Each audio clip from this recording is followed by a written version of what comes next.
वज़ीर-ए-आज़म ने मध्य प्रदेश के शहडोल में कौमी सिकल सेल इंसदाद एनीमिया मिशन का किया इफ्तिताह। 3,57,00,000 से ज़्यादा मुस्तफ़िदीन के माबैन आयुष्मान कार्ड तकसीम करने की मुहिम की भी की शुरुआत। वज़ीर-ए-आज़म शहडोल ज़िला के पकरिया गाँव का दौरा करके गाँव के लोगों के साथ करेंगे बातचीत।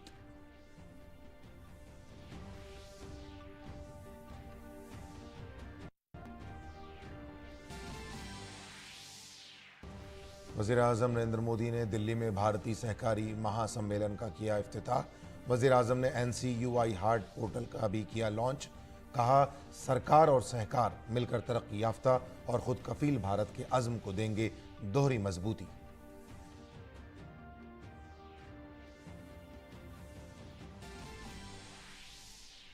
महाराष्ट्र के बुल्ढाना जिला में हवलनाक सड़क हादसा। एक लग्जरी बस में आग लगने से 25 मुसाफिरों की जलकर मौत, 2 मुसाफिर जख्मी। वज़ीर-ए-आज़म और वज़ीर दाखिला ने हादसे पर किया अफसोस का इजहार। महलूकीन के रिश्तेदारों को वज़ीर-ए-आज़म कौमी राहत फंड से 2-2 लाख रुपए के मुआवजे का ऐलान।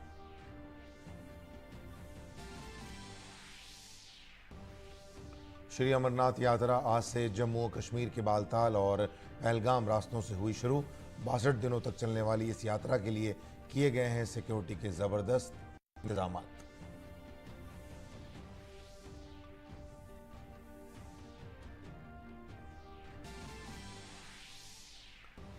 मुल्क के अब तक के सबसे बड़े बिलवास्ता इस्लाह GST को नाफिज हुए 6 साल मुकम्मल। 1 जुलाई 2017 से GST के नाफिज होने के बाद हुकूमत के महसूल में इजाफा, टैक्स की चोरी रोकने में भी मिली मदद।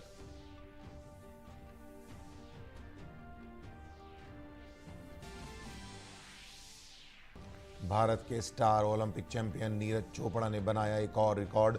डायमंड लीग सीरीज के लोजान मरहले में मर्दों के भाला फेंक मुकाबले में 87.66 मीटर थ्रो के साथ जीता खिताब।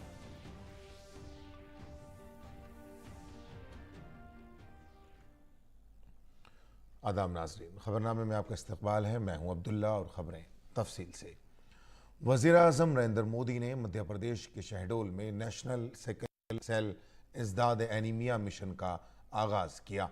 नेशनल सिकल सेल इंसदाद एनीमिया मुहिम के तहत मुल्क की 17 रियासतों के 7 करोड़ से ज़्यादा कबायली लोगों की स्क्रीनिंग की जाएगी और उन्हें खुसूसी कार्ड दिया जाएगा। सिकल सेल एनीमिया की जांच 40 साल से कम उम्र के लोगों की होगी। सरकार ने 2047 तक मुल्क से सिकल सेल एनीमिया के खात्मे का हदफ मुकर्रर किया है। वज़ीर-ए-आज़म ने कहा कि अमृत काल में सिकल सेल एनीमिया को ख़त्म करने का मिशन अमृत काल का अहम मिशन बन जाएगा।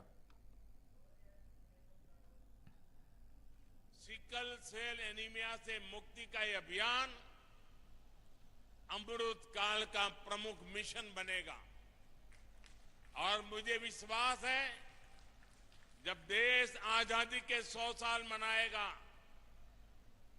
2047 तक हम सब मिलकर के एक मिशन मोड में अभियान चला करके ये सिकल सेल एनीमिया से हमारे आदिवासी परिवारों को मुक्ति दिलाएंगे, देश को मुक्ति दिलाएंगे। और इसके लिए हम सबको अपना दायित्व निभाना होगा। इस मौके पर वज़ीर-ए-आज़म मोदी ने आयुष्मान भारत के 3.57 करोड़ से ज़्यादा मुस्तहीक़ीन को आयुष्मान कार्ड तक़सीम करने की मुहिम शुरुआत की। इस मौके पर रानी दुर्गावती को ख़िराज अक़ीदत पेश करते हुए वज़ीर-ए-आज़म मोदी ने कहा कि इससे कबायली समाज से ताल्लुक़ रखने वाले लोगों की बड़ी तादाद को फ़ायदा होगा। मैं रानी दुर्गावती जी के चरणों में अपनी श्रद्धांजलि समर्पित करता हूं। उनकी प्रेरणा से आज सिकल सेल एनीमिया मुक्ति मिशन एक बहुत बड़े अभियान की शुरुआत हो रही है। आज ही मध्य प्रदेश में 1 करोड़ लाभार्थियों को आयुष्मान कार्ड भी दिए जा रहे हैं। इन दोनों ही प्रयासों के सबसे बड़े लाभार्थी हमारे गौंड समाज, भील समाज या अन्य हमारे आदिवासी समाज के लोग हैं। वज़ीर आज़म नरेंद्र मोदी ने कहा कि आज 1 करोड़ लोगों में आयुष्मान कार्ड तकसीम किए गए हैं। ये गरीबों के अस्पताल जाने पर 5 लाख रुपए तक का ATM कार्ड है। उन्होंने कहा कि वो गारंटी के साथ ये कार्ड दिखा सकते हैं। आज यहां मध्य प्रदेश में 1 करोड़ लोगों को आयुष्मान कार्ड दिए गए हैं। अगर किसी गरीब को कभी अस्पताल जाना पड़ा तो ये कार्ड उसकी जेब में 5 लाख रुपए के ATM कार्ड का काम करेगा। आप याद रखिएगा, आज आपको जो कार्ड मिला है, अस्पताल में उसकी कीमत 5 लाख रुपए के बराबर है। और ये हिंदुस्तान में कहीं पर भी आपको तकलीफ हुई और वहां के अस्पताल में जाके ये मोदी की गारंटी दिखा देना, उसको वहां भी आपको इलाज करना होगा। आपको ये जो कार्ड मिला है ना, उसमें लिखा है 5 लाख रुपए तक का मुफ्त इलाज। इस देश में कभी भी किसी गरीब को 5 लाख रुपया की गारंटी किसी ने नहीं दी। ये मेरे गरीब परिवारों के लिए ये भाजपा सरकार है, ये मोदी है जो आपको 5 लाख रुपए की गारंटी का कार्ड देता है। मरकजी वजीर सेहत मनसुख मांडविया ने कहा है कि मरकजी हुकूमत आयुष्मान ग्राम सभा का इनेकाद करने जा रही है। उन्होंने कहा कि इससे लोगों में स्कीम के बारे में बेदारी पैदा होगी। प्रधानमंत्री जी की आयुष्मान भारत योजना का विस्तार और ज्यादा हो, ज्यादा से ज्यादा नागरिक इस लाभ को उठाए, उसके लिए प्रयास करते हुए हम देश के सभी गांव में आयुष्मान ग्राम सभा का आयोजन करने जा रहे हैं, जिसमें गांव के लाभार्थियों की सूची को प्रदर्शित करना, वंचित लाभार्थियों को आयुष्मान कार्ड बनाने की जानकारी देना और इस योजना के तहत आने वाले अस्पतालों की जानकारी प्रदान करना शामिल है। वज़ीर आज़म नरेंद्र मोदी ने नई दिल्ली के प्रगति मैदान में इंडियन कोऑपरेटिव कांग्रेस का इफ्तिताह किया। कॉन्फ्रेंस का मकसद कोऑपरेटिव मूवमेंट के मुख्तलिफ रुझानात पर तबादले ख्याल करना, जिन बेहतरीन तरीक़ों पर अमल किया जा रहा है उनको सामने लाना और भारत में कोऑपरेटिव तहरीक की तरक्की के लिए मुस्तक़बिल की पॉलिसी बनाना है। इसकी सदारत उमूर दाखिला व कोऑपरेटिव के वज़ीर अमित शाह कर रहे हैं। इस मौके पर वज़ीर आज़म मोदी ने NCUI हार्ट पोर्टल का भी आगाज़ किया।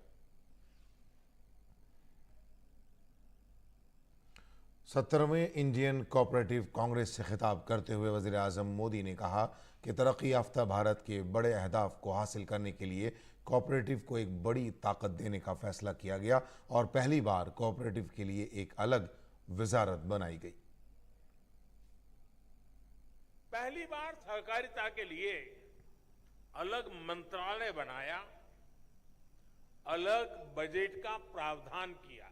आज कोऑपरेटिव्स को वैसी ही सुविधाएं, वैसा ही प्लेटफॉर्म उपलब्ध कराया जा रहा है जैसा कॉरपोरेट सेक्टर को मिलता है।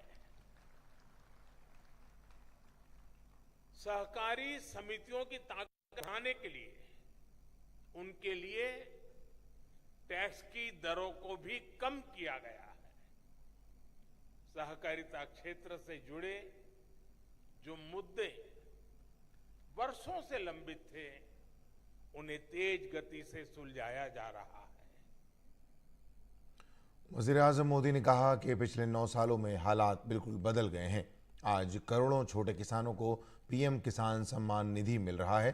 पिछले 4 सालों में इस स्कीम के तहत 2.5 लाख करोड़ रुपए बराह रास्त किसानों के बैंक खातों में भेजे गए हैं।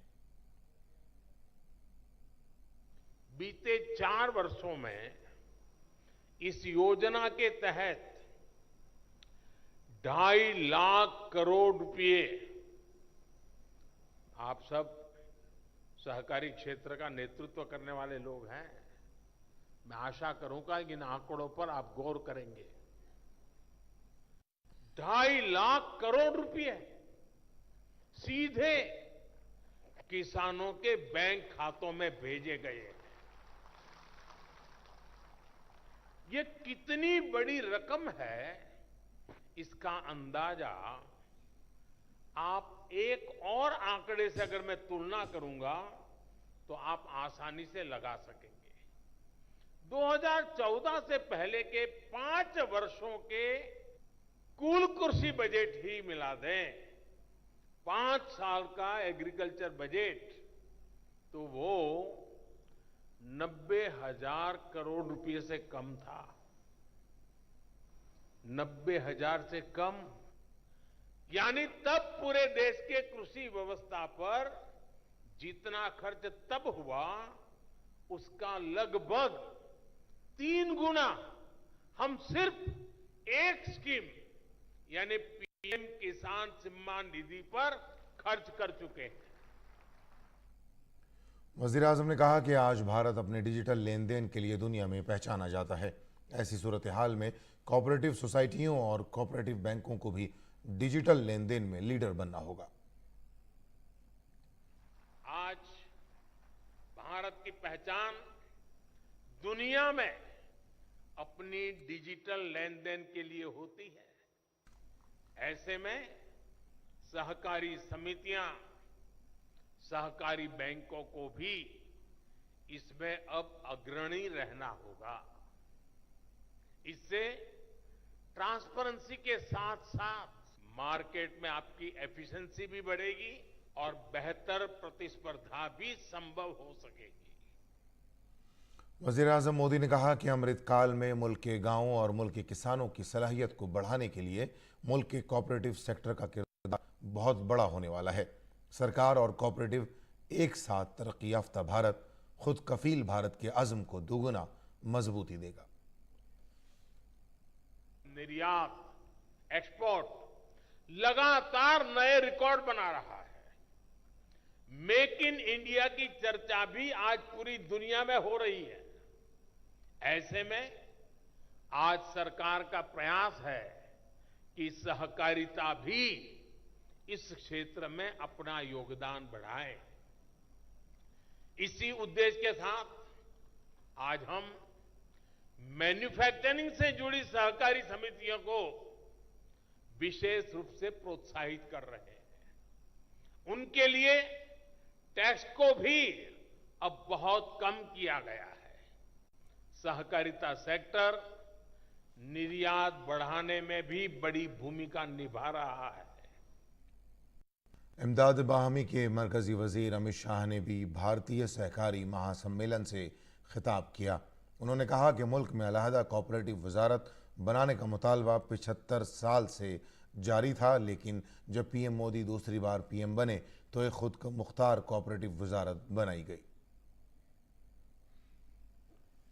75 साल से लंबित हमारी मांग को पूरा कर एक स्वतंत्र सहकारिता मंत्रालय बना और मैं स्पष्ट रूप से देख रहा हूं कि एक स्वतंत्र मंत्रालय बनने से, प्रधानमंत्री जी के सीधा मार्गदर्शन मिलने से और एक स्वतंत्र मंत्री सचिव फुल फ्लेज मंत्रालय बनने से सहकारिता मंत्रालय में और सहकारिता के क्षेत्र में ढेर सारे परिवर्तन संभव हुए हैं और आगे पर भी होते रहेंगे। महाराष्ट्र के बुल्ढाना जिला से गुजरने वाली समृद्धि हाईवे पर सतखेड़ा राजा के करीब लग्जरी बस में आग लगने से 25 मुसाफिर झुलसकर हलाक और 2 मुसाफिर जख्मी हो गए। जख्मी मुसाफिरों को इलाज के लिए संभाजी नगर के एक अस्पताल में दाखिल कराया गया है। नागपुर से एक लग्जरी बस मुसाफिरों को लेकर पुणे जा रही थी कि बुल्ढाना जिला में समृद्धि हाईवे पर सतखेड़ा राजा के करीब लग्जरी बस में आग लग गई। बताया जा रहा है कि यह हादसा सुबह 3 बजे के करीब पेश आया। इस हवाले से पुलिस की जानिब से दी गई मालूमात के मुताबिक लग्जरी बस का ड्राइवर अपना कंट्रोल खो बैठा और बस रोड साइड डिवाइडर से टकरा गई, जिसके बाद बस के डीजल टैंक में आग लग गई और फिर बस में आग लग गई। मरने वालों के लवाहिकीन के लिए वज़ीर आज़म के कौमी राहत फंड से 2 लाख रुपए और ज़ख्मियों के लिए 50,000 रुपये की मुआवजे का ऐलान किया गया। इसके साथ ही महाराष्ट्र हुकूमत ने बस हादसे में हलाक होने वालों के लवाहिकीन को 5 लाख रुपए की इमदादी रकम देने का भी ऐलान किया है। ये बस जो है वो विदर्भ ट्रैवल्स की नागपुर से पूना जा रही थी और इस बस में लगभग 33 पैसेंजर्स थे।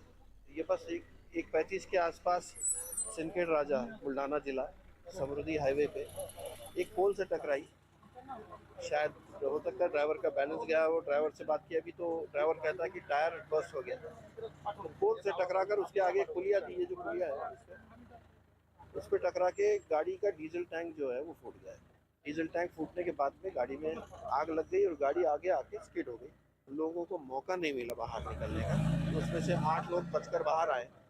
25 लोगों की वहीं गाड़ी में ही मौत हो गई है जलकर। तो डेड बॉडीज अभी हमने निकाली है और पोस्टमार्टम के लिए आगे की शनाख्त के लिए भेजी है। महाराष्ट्र के वज़ीर आला एकनाथ शिंदे ने बुल्ढाना बस हादसे की जगह का दौरा किया। उन्होंने कहा कि यह इंतहाई अफसोसनाक हादसा है। इसमें 25 अफराद हलाक और 8 जख्मी हुए हैं। हम सुबह से ही अफसरान के राब्ते में थे और उन्हें पहले जख्मियों के इलाज की हिदायत दी गई थी। हलाक होने वाले 25 अफराद की शनाख्त का काम भी जारी है। इस हादसे पर उन्होंने कहा कि सरकार संजीदा है कि ऐसे वाक़यात दोबारा ना हों। बहुत ही बड़ा हादसा है, दुर्भाग्यपूर्ण हादसा है कि इसमें 25 लोगों की मौत हुई है, 8 लोग इसमें घायल है। शुरू में सुबह से हम लोग लगातार हमारे अधिकारियों से संपर्क में थे। पहले उनको कहा कि जो घायल है उनके ऊपर अच्छे अस्पताल में इलाज कीजिए, उनकी जान बचाने का काम पहले उनको दीजिए। और बाद में जो 25 लोग हैं, 25 लोग जो मृत है उनके परिवार लोगों की खोज है, उनका आइडेंटिफिकेशन है, उसके ऊपर भी लोग हमारे काम बैलेंस हो जाए। हादसा बड़ा है, दुर्भाग्यपूर्ण है। वज़ीर आज़म नरेंद्र मोदी ने महाराष्ट्र के बुल्ढाना में हवलनाक सड़क हादसे पर दुख का इजहार किया। पीएम मोदी ने ट्वीट किया, महाराष्ट्र के बुल्ढाना में हौलनाक बस हादसे से बहुत दुखी हूँ। मेरे ख्यालात और दुआएं उन लोगों के ख़ानदानों के साथ हैं जिन्होंने अपनी जानें गंवाई। मैं ज़ख्मियों की जल्द सेहतयाबी की दुआ करता हूँ। मकामी इंतज़ामिया मुतासरीन की हर मुमकिन मदद कर रही है। पीएम नरेंद्र मोदी ने PM national disaster fund PMNRF से मरने वालों के लवाहिकीन को 2-2 लाख रुपए देने का ऐलान किया है। इसके साथ ज़ख्मियों के लिए 50-50 हज़ार रुपये इमदाद का ऐलान भी किया गया। वज़ीर दाखिला अमित शाह ने इस वाक़े पर अफसोस का इजहार किया है। अपने ट्वीट पैगाम में उन्होंने कहा कि महाराष्ट्र के बुल्ढाना ज़िला में सड़क हादसा दिल दहला देने वाला है। दुख की इस घड़ी में मेरे ख्यालात इन लोगों के ख़ानदानों के साथ हैं जिन्होंने इस हवलनाक हादसे में अपनी जान गंवाई। इंतज़ामिया की जानिब से ज़ख्मियों को फौरी इलाज फराहम किया जा रहा है। मैं खुदा से उनकी जल्द सेहतयाबी के लिए दुआ गो हूँ। पार्लिमानी उमूर के वज़ीर प्रहलाद जोशी ने आज एक ट्वीट करके पार्लियामेंट के मानसून सेशन के बारे में जानकारी दी, जिसमें उन्होंने कहा कि पार्लियामेंट का मानसून इजलास 20 जुलाई 2023 से शुरू होगा और 11 अगस्त तक जारी रहेगा। इस 23 रोज़ा इजलास में कुल 17 नशिस्तें होंगी। मैं तमाम पार्टियों से इजलास के दौरान पार्लियामेंट की कानून साजी और दीगर कामकाज में तामीरी ताउन करने की अपील करता हूँ। आज सुबह जम्मू कश्मीर में श्री अमरनाथ गुफा तीर्थ में आरती की गई। आज से यात्रियों के पहले जत्थे ने अपनी अमरनाथ यात्रा का आगाज किया।